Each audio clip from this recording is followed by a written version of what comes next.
Historical texts are one of the most fascinating sources of study when appreciated and understood, and they are especially suitable as reference sources, particularly when studying the Malay world. Other sources like native oral and martial arts traditions too are invaluable sources.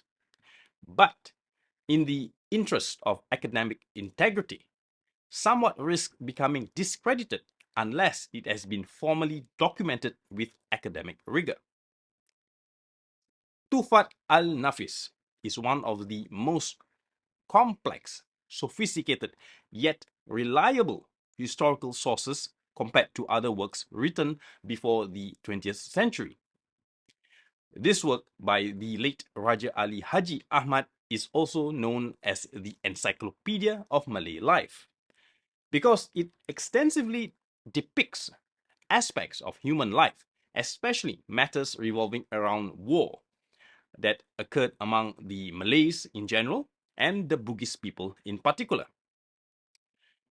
Raja Ali Haji was born in 1804 and passed away in 1872.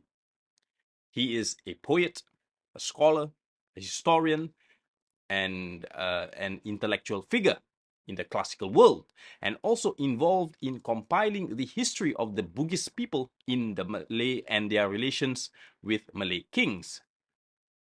The manuscript is found to use precise dates and specific reference sources to produce. There are more than 10 incidents of war recorded in this text, and because of this, I have chosen this manuscript title as the primary reference material for today's video. Translated to Malay, Tuhfat al-Nafis simply means hadiah yang berharga. In English, it's simply translated as the precious gift. Originally written in the Malay language and in the Jawi writing form, this text has been transliterated and reprinted over the years. To non-Malay speakers, this manuscript has been translated into English by Virginia Matheson and first published in 1982.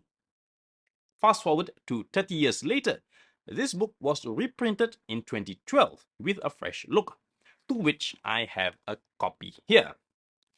As you can see, it is quite the tome that chronicles events related to the Malays and the Bugis in the 19th century and was considered ahead of its time then. I picked this up recently and I am relieved that this copy is still available for sale. It is a must-have for any students of Malay history, and you can check out the link to the website in the show notes description of this video. Now, after having read this cover to cover, in my opinion, this translated version is translated in the same rigor as the original text in Malay, and its meanings does not deviate much from the original, comparing this to the 1982 version.